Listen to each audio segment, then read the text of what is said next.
This morning we've arranged for a proper Arizona welcome. And I don't know if you've seen him roaming the room today, but as the 23rd governor of the Grand Canyon state, Doug Ducey officially and effectively put Arizona on the path towards an economic rebirth, riding an ever so slim one-seat majority to a third-place finish in the latest edition of Rich States, Poor States. Governor Ducey worked with ALEC members in the state legislature to provide the people of Arizona with smaller government, educational freedom, and one of the lowest tax burdens in the entire nation. Now, in true ALEC fashion, he has moved from the public to the private sector to lead Citizens for Free Enterprise. It's an organization focused on the promotion of free enterprise so that every American can look forward to a better tomorrow. Ladies and gentlemen, without any further ado, former Arizona governor and a friend of ALEC, Doug Ducey.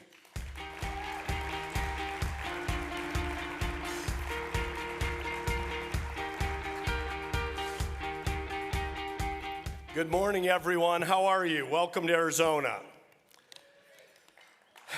Thank you, Daniel and Ty and Lisa. It's great to be here, and I hope you feel the same about being in our wonderful state. I want to give a special shout out. The lights are bright out there. To all our Arizona legislators who are here in attendance, please stand up so we can give you a round of applause.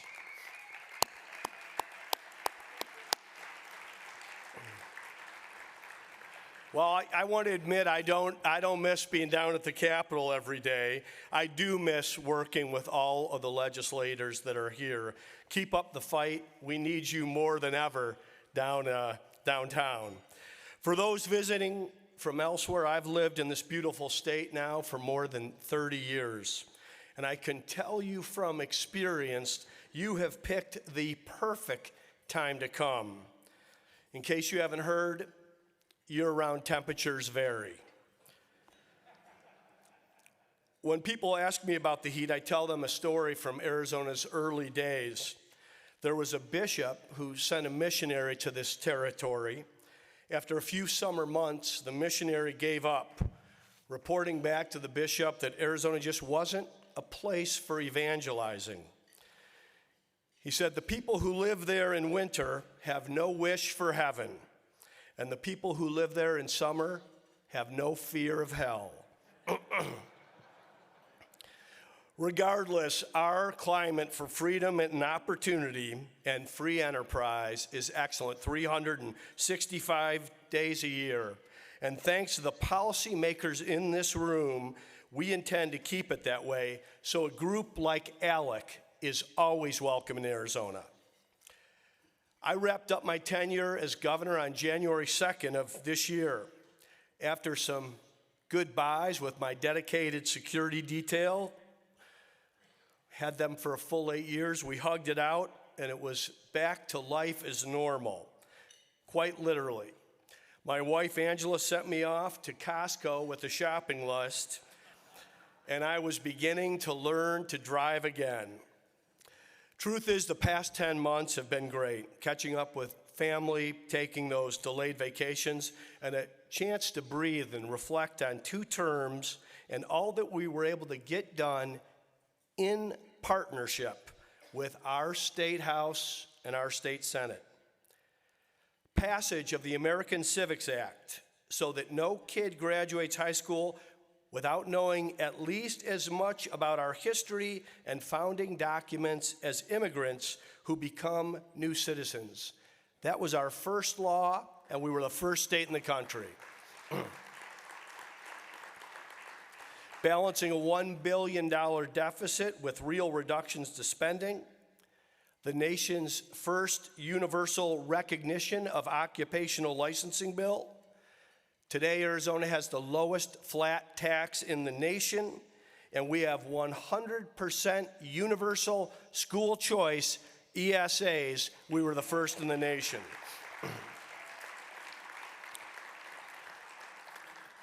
Today, 9 other states have passed ESAs, and Tennessee and Texas are on the 1-yard line. This can reform K-12 education across our nation and renew America as it brings communities together. Now, I'm told that we have folks from all over the country today, and some of you may have been recently elected. I say congratulations. Others, I suspect, are veteran lawmakers. Maybe your state has term limits, or maybe term limits just come in the form of the next election. Whatever the case may be, please think about your time as public servants as precious and ultimately temporary. Wake up thinking, what can I get done today to expand freedom and opportunity for all? That's the approach we took together with our legislative leaders here, and the results speak for themselves. Those of us in public service should always remind ourselves the point of winning elections isn't just to win the election, it's to govern with freedom-based ideals that preserve the American dream and improve the lives of regular Americans. Never forget the important role you play as a legislator getting good policy done.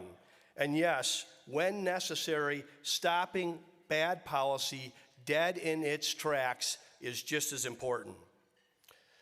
You won't hear many governors say this, but I believe the separation of powers is a beautiful thing. Advice and consent, oversight, accountability. These are important constitutional roles you play that make governors and executives better at their jobs, whether they will admit it or not. The founders knew what they were doing, and this element of our Constitution was important enough for George Washington to call out in his farewell address before retiring to Mount Vernon. Washington knew that the erosion of the separation of powers would ultimately lead to despotism. There isn't one thing that I was able to get done as governor that I could have accomplished without good, thoughtful, conservative legislators doing the heavy lifting, refining the policy, poring over the details, whipping the votes, and ultimately voting yes. We never breathed a sigh of release or celebrated a victory until we heard those magic words from the Speaker of the House or the Senate President. The board is now closed. As for me, it's been a few more trips to Costco and some fun family vacations. My mom was pleased when I found a new job, and that's CEO of this national startup, Citizens for Free Enterprise. At Citizens for Free Enterprise, we believe that the ideas of freedom, initiative, taking risks, and deferring rewards, setting your own course in life and aiming high, run deep in the American character. This country would look a lot different without those ideals and qualities. We might be able to afford many things in this country, but we can never afford to take free enterprise for granted. I started my career in business. Cold Stone Creamery was my company. My friends and I had this novel idea that we could sell ice cream in the desert. It turned out we could sell it elsewhere as well. We eventually expanded to 1,440 Cold Stone Creameries across all 50 states. Yes, even in Alaska. And running business, any business, you quickly realize that government has plenty of ideas about how you should do things. Dealing with all the health inspectors and regulators who kept appearing, I developed Henry Kissinger-like diplomatic skills. Government rules and policies can make or break a small business, which is why we need common sense legislators like the people in this room to keep policies on the side of free enterprise. We're talking about principles here that were essential to our founding, that are every bit as essential to our future, to kids, to families, and to companies. Yet there are many young people today who think of free enterprise as something to be protested, if not despised.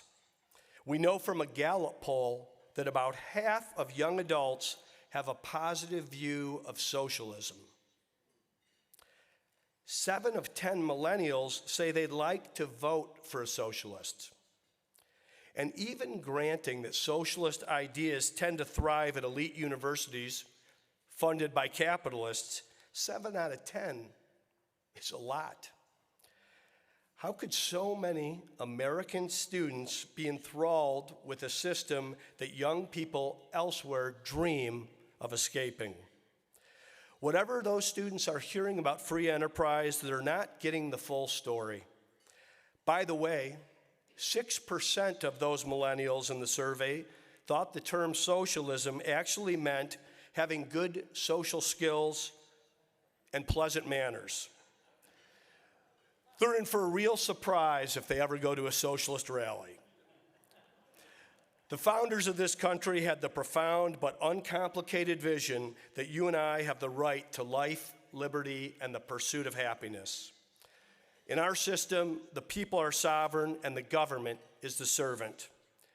With socialism, that relationship is reversed.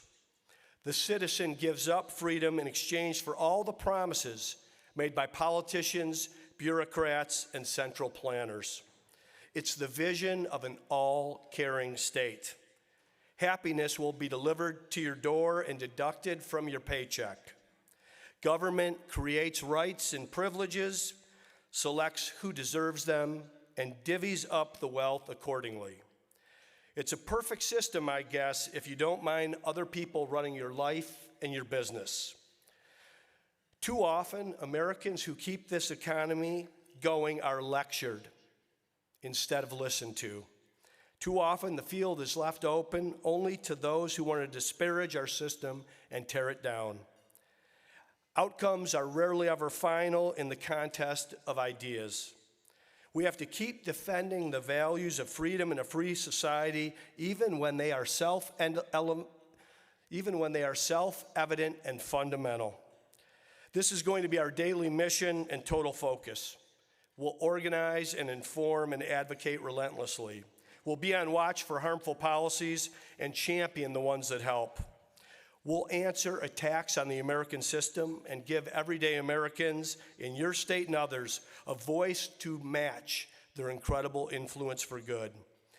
The effort is worth everything we can put into it, because in the end, it's about a lot more than economics, and the stakes go far beyond the interest of one group or another. The aim is a thriving economy, but more than that, a thriving, prosperous, and peaceful nation. And if we get this right, if we let free enterprise do what only it can do, then a lot of other things are going to go our way in this country. And once again, we can meet our challenges from a position of strength. Thank you for having me. Thank you for your service to your state and this country. I want you to have a great conference, and even more so, I want you to have a great legislative session. Enjoy your time, and God bless.